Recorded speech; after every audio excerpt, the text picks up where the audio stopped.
Now we're getting up to what's up in Minnesota. So from August 9th, again, the date of our last in-person meeting, through yesterday. So what's up in Minnesota is we're going to take a look at all the cases that have been reported to us in the past month, and we're going to start off with updates. So the updates are cases that you've seen before but weren't completed at the time. They've now completed. I'm going to give you the conclusions of them, and then we're going to show you the new cases that have come in since August 9th. So let's just jump right into that. So we're going to start off with our updates.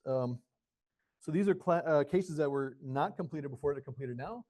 Let's go to case number, and I need my clicker back. Okay, case number 143173-U took place in March 5th of this year. It was a disc seen in St. Louis County. Here's some of the pictures that came in with that one. Pick number 1, pick number 2, pick number 3, and our conclusion. This one is completed as an unknown other. So unknown other. So let's get some definitions on what are we talking about unknown other. So MUFON defines it, an unknown other as the category should be used for an unknown object that doesn't appear to be any type of aerial vehicle. Examples would be orbs. I talk about the orbs if they're just a light or a vehicle, that makes the difference there. Odd moving lights near the ground, strange floating objects, or orange opening in the sky, so like kind of a portal or something like that. That would be an unknown other. So our field investigator's finding was the witness was very credible. Upon being summoned by his wife to come outside and observe something in the sky, he saw something he can't explain. About 9 to 12 orbs moving southwest from his location without making any kind of noise. He's sure the family dog observed them too and didn't react with barking. The orbs then merged together, becoming 2 larger liquidy-looking objects, and after traveling slowly at first, they took off rapidly as streaks of light. Witness stated that he wasn't scared, more like awestruck. His wife and son observed the same circumstances, but had nothing to add, so they weren't formally interviewed by this investigator. So unknown other is how we concluded that one. So let's go to case number 143214-U. And U is I call them qualifiers. They're little letters that they're putting after the cases now. U stands for UFO, A stands for abduction, E stands for entity, EQ stands for experiencer questionnaire. So this took place in July of 2023. Star-like object was seen in Grand Rapids, stationary pulsating UFO in eastern sky. So we investigated this one. This one was completed as an unknown other. Actually, who was Bill McNeff was on that. Okay. So he reviewed the video, no reference points, shows a single point of light which the object has difficulty keeping in view, obviously handheld camera. At 43 seconds, 3 objects are in view, and briefly a fourth at about 43 seconds point. Only 1 object is seen until the end. The object or objects lights are flashing on and off 10 to 20 times per second, I would estimate. FAA lights, except for the Atkins strobe lights, shine continuously. The flickering is reasonably good evidence these objects are no known phenomenon or aircraft. Accordingly, disposition will be unknown other. Addendum. Jupiter was due east at 48 degrees and a magnitude of -2.2 per stellarium. The other object was probably Saturn. So thank you, Bill, for that investigation. We certainly appreciate that. And now case number 143225-U took place on July 20th of 2025 as a circle in township of Bayton, tracked across the entire night sky from the south, was tens of thousands of feet high. So let's see. Completed IFO man-made object. So Jamie Flood was the investigator on this one. And I tell you what, so we've got this conclusion of her findings. Her findings are about 3 times as long as that. She did a fantastic job with this case. It was just remarkable. So here's just some segments of what she said.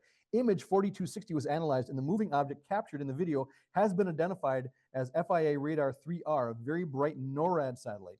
Image 4261 was analyzed, and the object was seen descending in the low central portion of the view as FIA Radar 3R. Again, I was unable to identify the more erratically and fast-moving object located more centrally in the video. The witness indicated that he did not see this particular object with his eyes. That's really important. When they don't see it with their eyes, but it's in the camera or it shows up in the film or the recording, sometimes there's something there.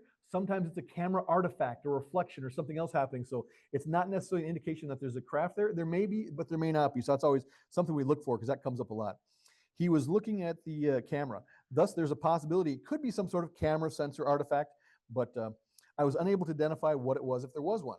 Image 4262 was analyzed, and the moving object captured in this video has been identified as Starlink 31031. Image 4263 was analyzed, and the moving object captured in the video has been generally identified as likely being one of the many Starlink satellites which were passing through the location of the northwest of your home during the relevant period of time. Based on Google imagery, the tree line appears to match up with some of the trees to the northwest of your home if you had zoomed in quite a bit. In conclusion, I have reviewed the video, image 4261, to the best of my capabilities, and I'm not able to provide an explanation for the fast, erratically moving object that is seen in this video.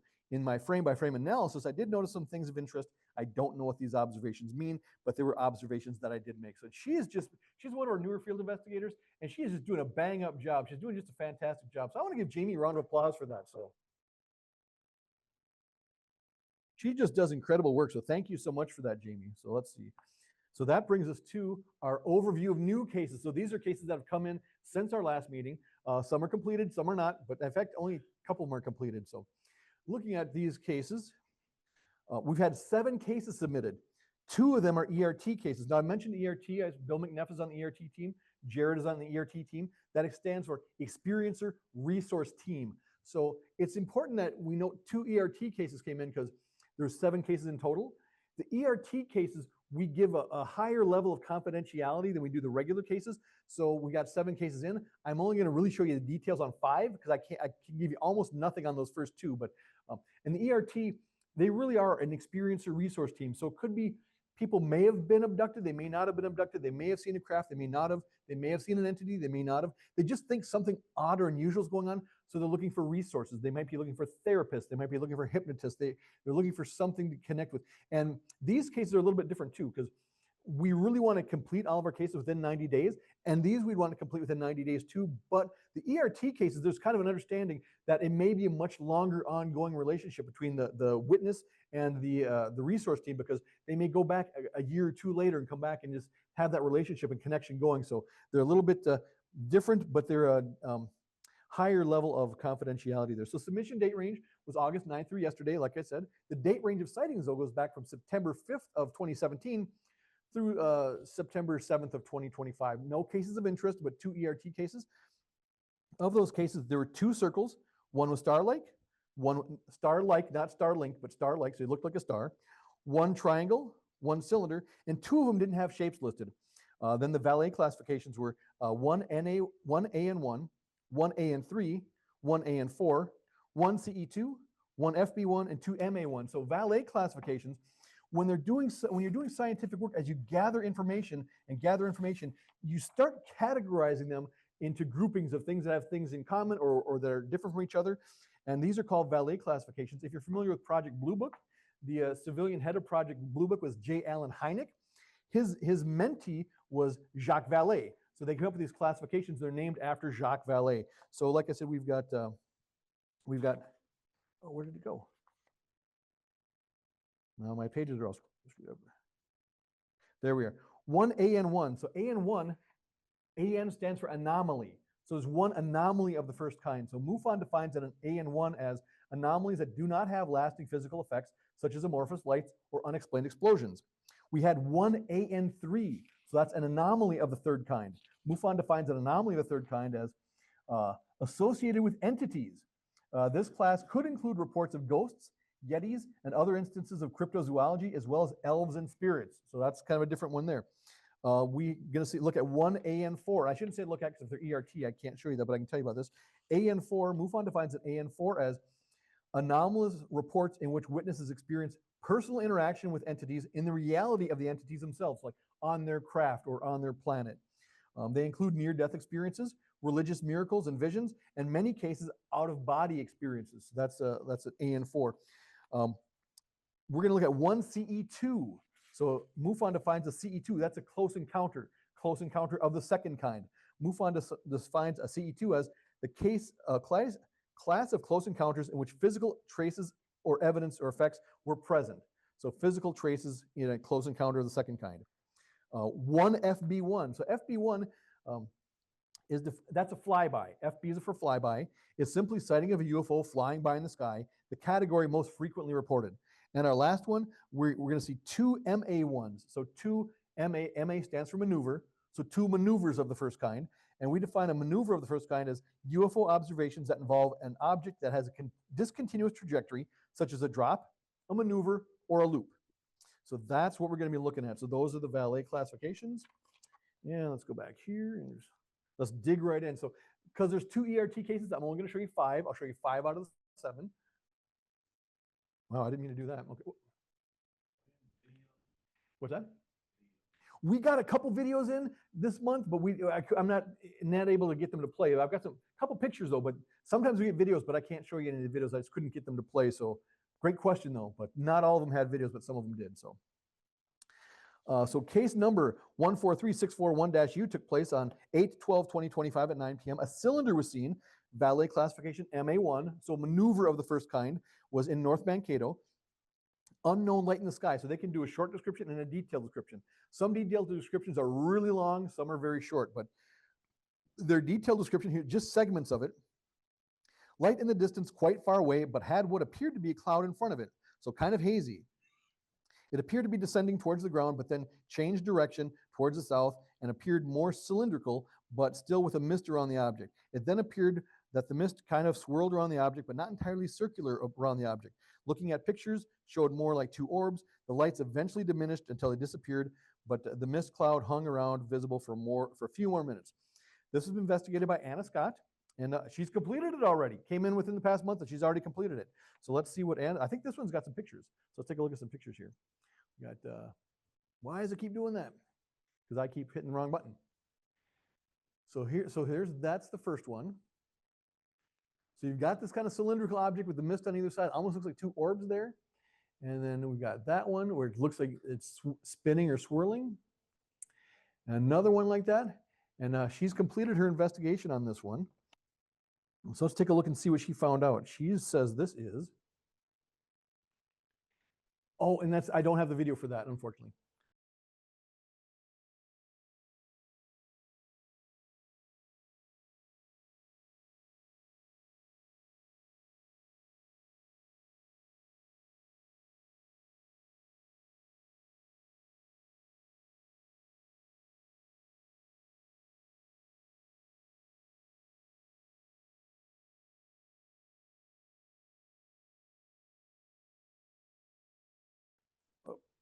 I keep hitting all the wrong buttons. It's completed. IFO, man-made object. So IFO is identified flying object. UFO is unidentified. IFO is identified flying object. Man-made. Report and images reviewed. Sighting is consistent with rocket fuel dump. Numerous sources have stated that this is a rocket fuel dump from the Ariane 6 launch in French Guiana. Ariane 6 was launched on this date by the EU Space Agency and was entering a polar orbit when the rocket did a planned fuel dump.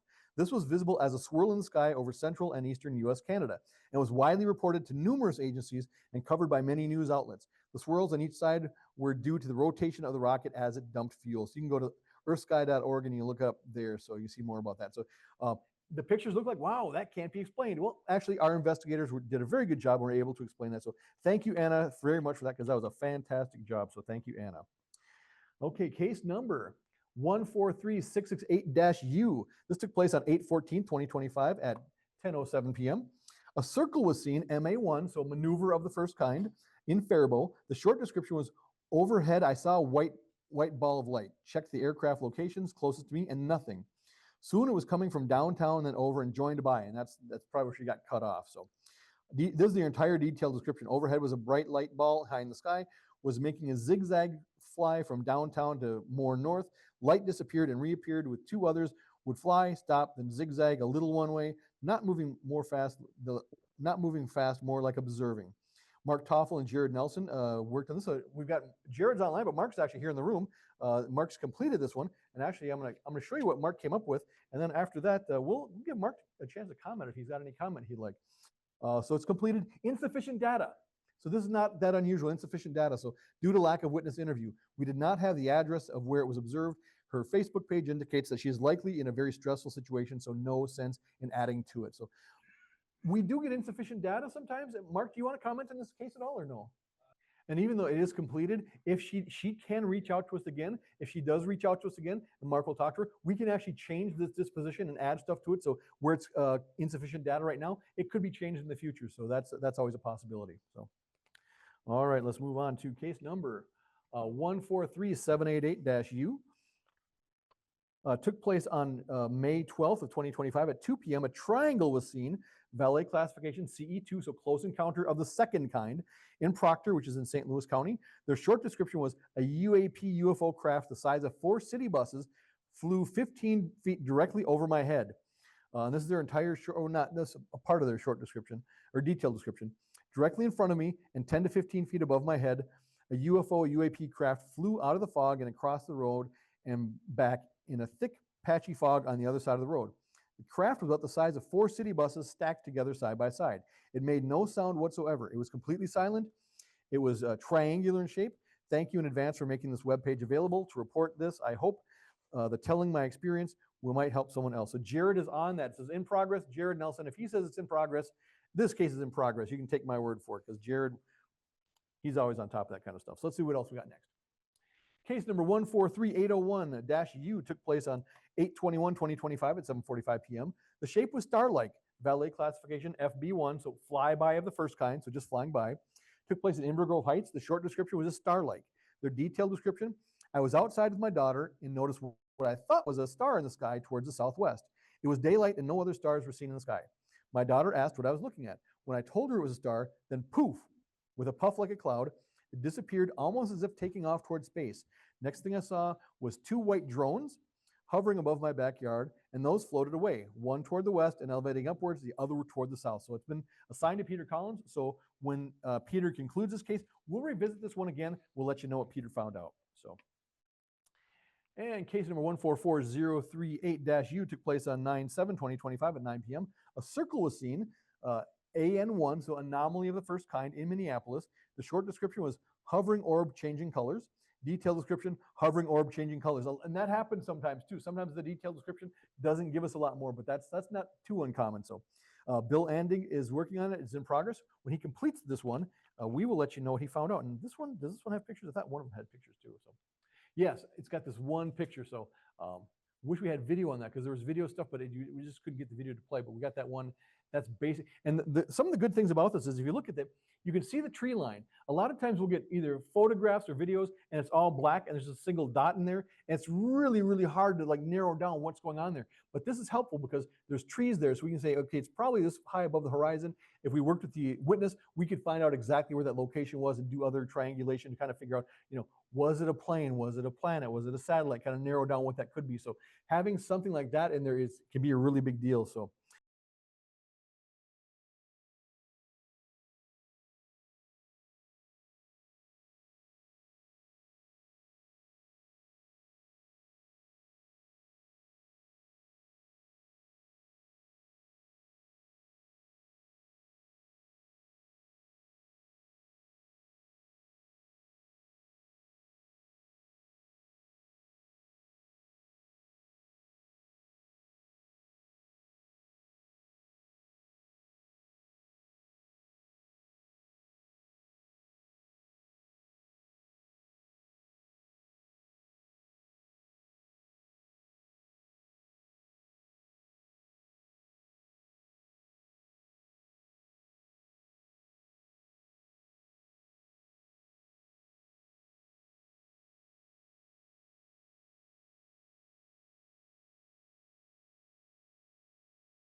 let's take a look. What do we got next? Are we probably coming up on a break time, I think, here. Let's see. And that's what's up in Minnesota. So that's what's in Minnesota for this month. So thank you all for that. So we're going to take a break.